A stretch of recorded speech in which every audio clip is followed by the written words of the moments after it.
India Legal presents Courts Roundup.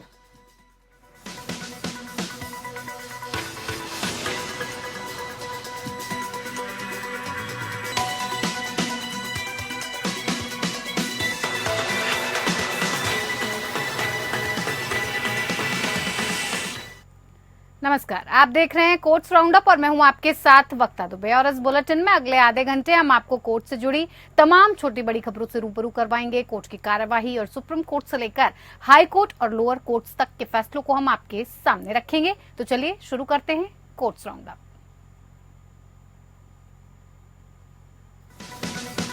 India Legal presents Courts Roundup.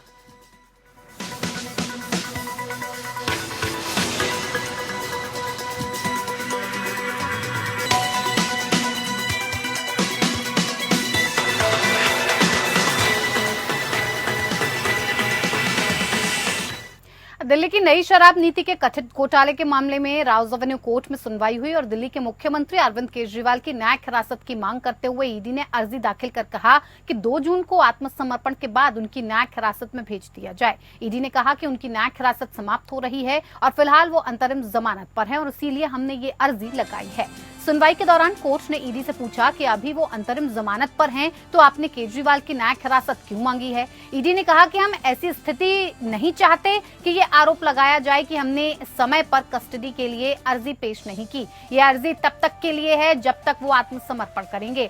Rouse Avenue court ने पूछा कि केजरीवाल को कोर्ट में या जेल में कहां पर आत्मसमर्पण करने को कहा गया है। वैसे भी 2 तारीखों को रविवार है। ईडी ने कहा भले ही आत्मसमर्पण जेल में हो, लेकिन उस दिन से उनकी न्यायिक हिरासत वहीं तय होनी चाहिए। कोर्ट चाहे तो इस अर्जी को लंबित रखे। कोर्ट ने कहा कि हमें ईडी की इस अर्जी को इस निर्देश के साथ रिकॉर्ड पर रखा जा रहा है कि इसे 2 तारीख को ड्यूटी पर मौजूद जज द्वारा निर्णय लिया जा सकता है।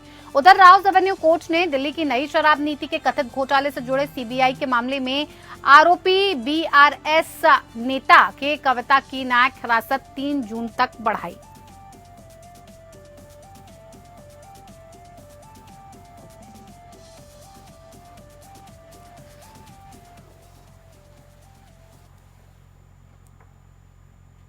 राजस्थान में सब इंस्पेक्टर भर्ती पेपर लीक परीक्षा मामले में सुप्रीम कोर्ट में सुनवाई हुई और इस दौरान पैसे देकर प्रश्न पत्र लेने वाले आरोपियों को सुप्रीम कोर्ट से राहत नहीं मिली है।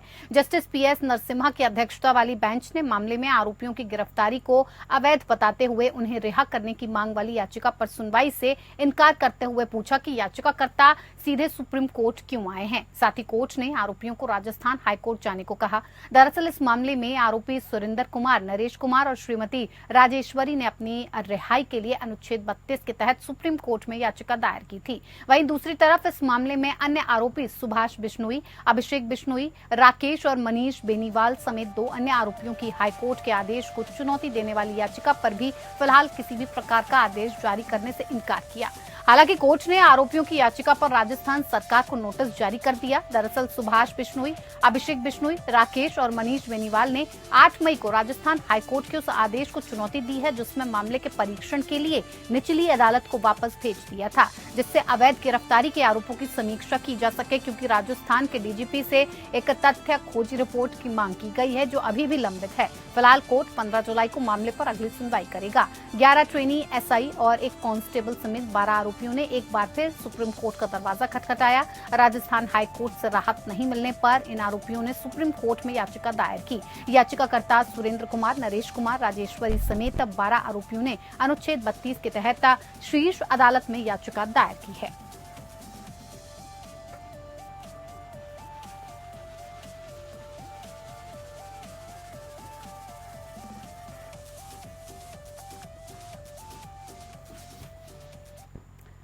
तीनों विधि संहिताओं पर केंद्र सरकार को सुप्रीम कोर्ट से राहत मिल गई है। सुप्रीम कोर्ट ने इन कानूनों को चुनौती देने वाली जनहित याचिका पर सुनवाई करने से इनकार कर दिया।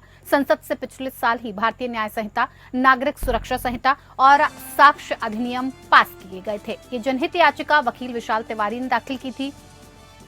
याचिका में सुप्रीम कोर्ट के रिटायर्ड जज की अध्यक्षता में एक कमेटी गठित कर नए कानून के परीक्षण की मांग की गई थी।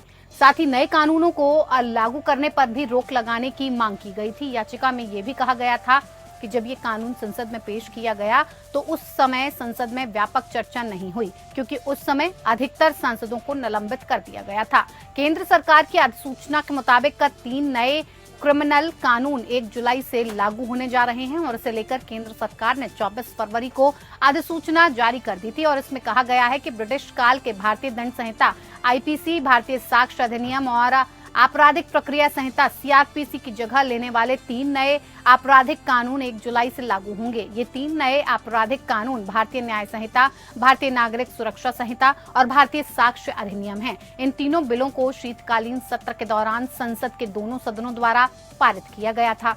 बाद में राष्ट्रपति द्रौपदी मुर्मू ने तीनों नए क्रिमिनल लॉ बिल को 25 दिसंबर को मंजूरी दे दी थी। राष्ट्रपति की सहमति मिलने के बाद इन्हें कानून बना दिया गया। ये तीनों कानून भारतीय साक्ष्य अधिनियम 1872, आपराधिक प्रक्रिया संहिता 1973 और आईपीसी की जगह ले रहे हैं। नए कानून के लागू होने के साथ ही देश की आपराधिक न्याय प्रणाली पूरी तरह से बदल जाएगी। इन नए कानूनों के लागू होने के साथ ही पुराने कानून आईपीसी, सीआरपीसी और एविडेंस एक्ट समाप्त हो जाएंगे। विशेषज्ञों के अनुसार 3 नए कानून आतंकवाद, मॉब लिंचिंग और राष्ट्रीय सुरक्षा को खतरे में डालने वाले अपराधों के लिए सजा को और अधिक सख्त बना देंगे।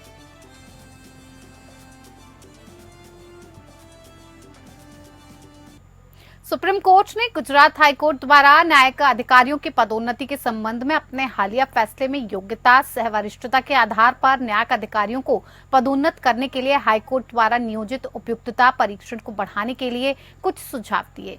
17 मई को न्यायालय ने योग्यता सह वरिष्ठता सिद्धांत के आधार पर जिला न्यायाधीशों के 65% पदोन्नति कोटे में वरिष्ठ सिविल न्यायाधीशों की पदोन्नति के लिए 2023 में गुजरात हाईकोर्ट द्वारा की गई सिफारिशों को बरकरार रखा।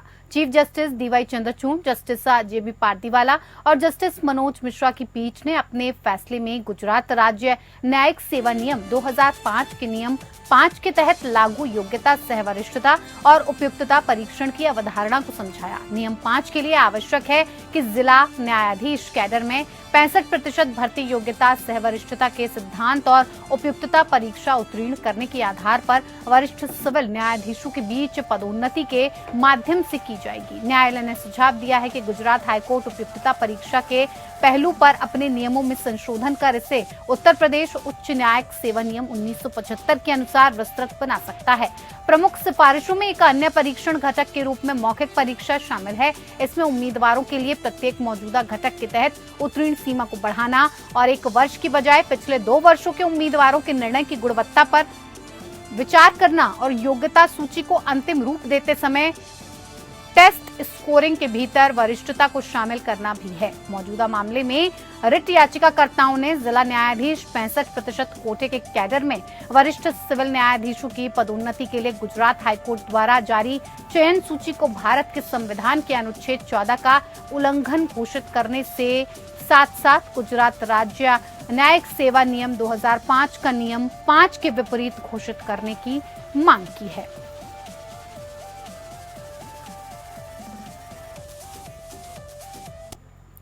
आपको बता दें कि ये देखते हुए कि दोषियों की सजा में व्यापक असमानता मौजूद है, क्योंकि ये पूरी तरह से न्यायाधीश केंद्रित है, सुप्रीम कोर्ट ने सिफारिश की है कि केंद्र सरकार 6 महीने की अवधि के भीतर व्यापक सजा नीति और उस पर एक रिपोर्ट पेश करने की व्यवहार्यता पर विचार करे। अदालत ने कहा, चूंकि सजा देना व्यक्तिगत जज की राय का मामला है, इसीलिए सजा पर स्पष्ट नीति या कानून के अभाव के कारण सजा देने में असमानता पैदा होती है। अदालत ने आगे कहा, अभियुक्त को सजा पर सुनना अभियुक्त को दिया गया मूल्यवान अधिकार है। वास्तविक महत्व केवल सजा का है, दोष सिद्धि का नहीं। दुर्भाग्य से जब सजा देने की बात आती है तो हमारे पास कोई स्पष्ट नीति या कानून नहीं है। पिछले कुछ वर्षों में ये जज केंद्रित हो गया है और सजा देने में असमानताएं स्वीकार की गई हैं। अदालत ने कहा कि स्पष्ट सजा नीति के अभाव के कारण सजा देने में जज का निर्णय अलग अलग व्यक्तियों के लिए अलग अलग होगा। जहां संपन्न पृष्ठभूमि के जज की मानसिकता साधारण पृष्ठभूमि के जज की तुलना में अलग हो सकती है। महिला जज अपने पुरुष समकक्ष की तुलना में इसे अलग ढंग से देख सकती है। इस प्रकार अदालत ने ये कहा कि स्पष्ट सजा नीति की आवश्यकता है, जो कभी भी जज केंद्रित नहीं होनी चाहिए, क्योंकि समाज को सजा का आधार जानना होगा। जस्टिस MM सुंदरेश द्वारा लिखित निर्णय में कहा गया, जज के पास सजा देने में कोई दिशा निर्देश दिए बिना समाज की उसकी समझ के आधार पर, उसके विवेक के आधार पर कभी भी अप्रतिबंधित और बेलगाम विवेक नहीं हो सकता है। अवांछित असमानता से बचने के लिए सजा के विवेक का प्रयोग करने के लिए पर्याप्त दिशा निर्देशों की आवश्यकता अत्यंत महत्वपूर्ण है। कोच ने कहा, सजा देना महज लॉटरी नहीं होगी, ये बिना सोचे समझे की गई प्रतिक्रिया का नतीजा भी होगा। फैसले में कनाडा, न्यूजीलैंड, इजराइल और यूके जैसे देशों द्वारा अपनाए गए व्यापक मॉडल और भारत में अलग सजा नीति की आवश्यकता पर 2003 में विधि आयोग की पिछली रिपोर्ट्स और सिफारिशों का उल्लेख भी किया गया।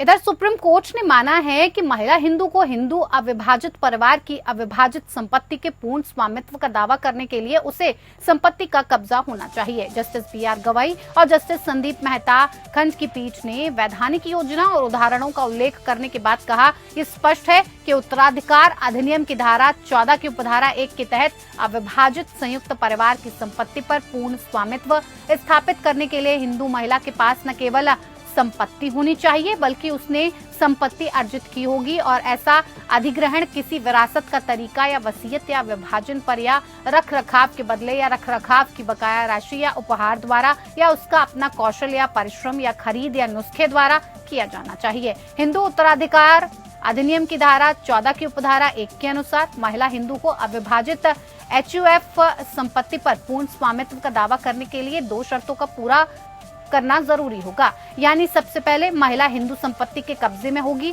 और दूसरी, उसने संपत्ति विरासत या वसीयत के माध्यम से या विभाजन के माध्यम से या भरण पोषण या रखरखाव के बकाया के बदले में या उपहार के द्वारा या अपने कौशल या परिश्रम से या खरीद के द्वारा या नुस्खे के द्वारा अर्जित की है।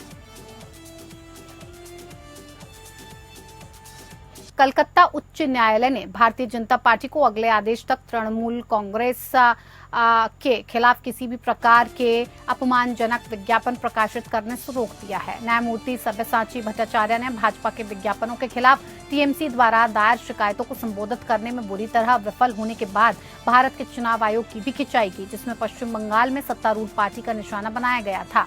जस्टिस भट्टाचार्य ने आदेश में कहा, चुनाव आयोग तय समय में टीएमसी की शिकायतों का समाधान करने में पूरी तरह विफल रहा है। यह अदालत आश्चर्यचकित है कि चुनाव के समापन के बाद शिकायतों का समाधान अदालत के लिए कुछ भी नहीं है और इस तरह तय समय में ईसीआई की ओर से विफलता के कारण ये अदालत निषेधाज्ञा आदेश पारित करने के लिए बाध्य है। कोर्ट ने कहा कि साइलेंस पीरियड, जो कि चुनाव से एक दिन पहले और मतदान के दिन होता है, उसके दौरान बीजेपी के विज्ञापन, आदर्श आचार संहिता और टीएमसी के अधिकारों के साथ साथ नागरिकों के निष्पक्ष चुनाव के अधिकार का भी उल्लंघन थे।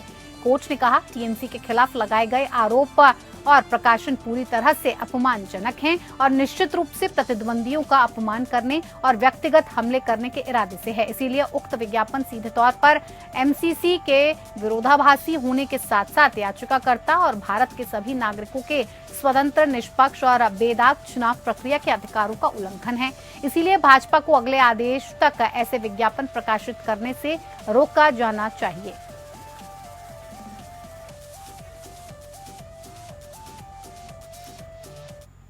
इलाहाबाद हाईकोर्ट ने अयोध्या में सरयू नदी में प्रदूषण पर चिंता व्यक्त करने वाली जनहित याचिका पर अपनी प्रतिक्रिया दाखिल करने में उदासीनता के रूप में राज्य सरकार को फटकार लगाई है। 2014 में पवन शास्त्री द्वारा दायर जनहित याचिका में सरयू नदी की सफाई के लिए पर्याप्त बजट द्वारा समर्थित समयबद्ध कार्य योजना की मांग की गई।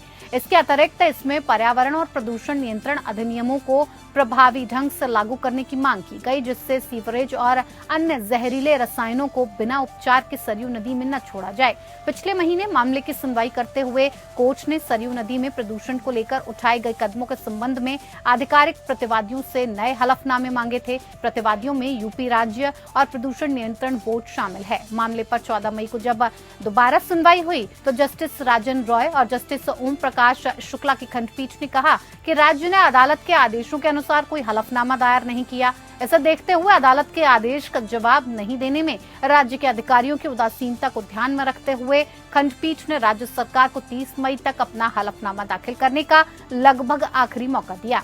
न्यायालय ने यह भी स्पष्ट कर दिया कि अगर 30 मई तक ऐसा कोई हलफनामा दायर नहीं किया जाता है तो पर्यावरण विभाग सरकार के विशेष सचिव के पद से नीचे का अधिकारी नहीं होगा।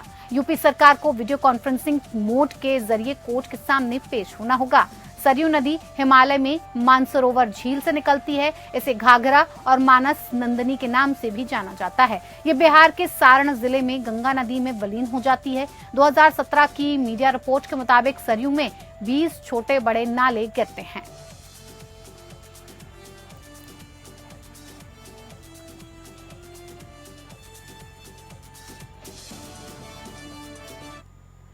केरल हाईकोर्ट ने मोहिनी अट्टम कलाकार कलामंडलम सत्यभामा को अंतरिम संरक्षण प्रदान करते हुए एक आदेश पारित किया, जिस पर साथी कलाकार डॉक्टर RLV रामकृष्णन के खिलाफ कथित तौर पर जातिवादी टिप्पणी करने का आरोप है।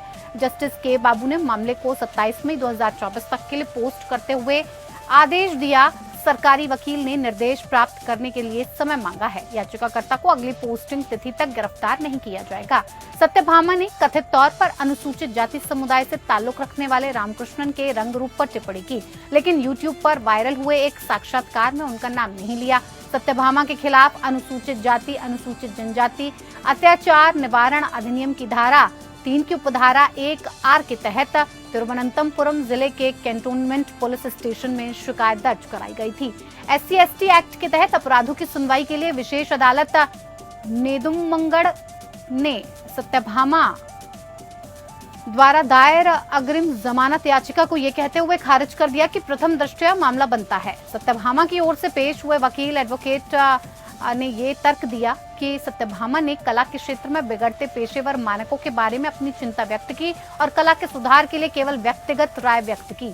ये भी प्रस्तुत किया गया कि यूट्यूब पर वीडियो अपलोड करने वाले अन्य आरोपी व्यक्तियों को अदालत ने जमानत दे दी थी। ये तर्क दिया कि गिरफ्तारी का खतरा है और उसे अंतरिम संरक्षण दिया जा सकता है। अदालत ने पूछा था कि क्या सत्यभामा को गिरफ्तार करने का कोई इरादा था, क्योंकि कार्यवाही अब अदालत के समक्ष लंबित है।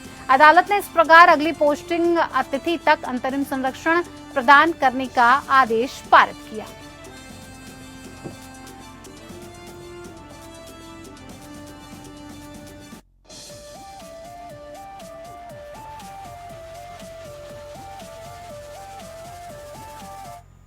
इधर केरल उच्च न्यायालय ने दलित कानून की छात्रा जिशा के बलात्कार और हत्या के एकमात्र आरोपी मोहम्मद अमीर उल इस्लाम बनाम केरल राज्य की सजा और मौत की सजा को बरकरार रखा है। न्यायमूर्ति PV सुरेश कुमार और न्यायमूर्ति S मनु की खंडपीठ ने यह आदेश पारित किया है। 28 अप्रैल 2016 की सुबह जिशा की छत विक्षत लाश पेरुम्बरूर में उसके घर में मिली थी। जिशा एर्नाकुलम गवर्नमेंट लॉ कॉलेज की छात्रा थी। इस घटना से बड़े पैमाने पर आक्रोश फैल गया। मामले ने जातिवादी रंग भी ले लिया, क्योंकि जिशा के परिवार ने इलाके में पड़ोसियों द्वारा उनके साथ किए गए स्पष्ट दुर्व्यवहार पर अफसोस जताया। असम के एक प्रवासी कामगार अमीरुल को आखिरकार पकड़ लिया गया और उस पर अपराध करने का आरोप लगाया गया, क्योंकि वो एक रात पहले नशे में जिशा के घर में घुस गया था। दिसंबर 2017 में एर्नाकुलम सत्र न्यायालय ने अमीरुल को IPC की धारा 201 सबूत मिटाने और SC/ST अत्याचार निवारण अधिनियम 2015 के अलावा उसके खिलाफ लगाए गए सभी अपराधों के लिए दोषी पाया। सत्र न्यायालय ने मौत की सजा सुनाई और कठोर कारावास की 4 सजाएं भी दी, जो साथ साथ चलनी थी। और उसके बाद अमीरुल ने अपनी दोषसिद्धि और सजा को चुनौती देते हुए उच्च न्यायालय के समक्ष अपील दायर की। उन्होंने किसी केंद्रीय एजेंसी से दोबारा जांच कराने की भी मांग की। अदालत ने अपील के साथ साथ राज्य द्वारा दिए गए मौत की सजा के संदर्भ पर अपना फैसला सुनाया। उच्च न्यायालय ने सजा की प्रक्रिया में अदालत की सहायता के लिए नेशनल लॉ यूनिवर्सिटी दिल्ली में एक अनुसंधान और कानूनी सहायता केंद्र प्रोजेक्ट 39A से जुड़े 2 जांचकर्ताओं को नियुक्त किया था, जो मौत की सजा पर अनुसंधान कर रहे हैं।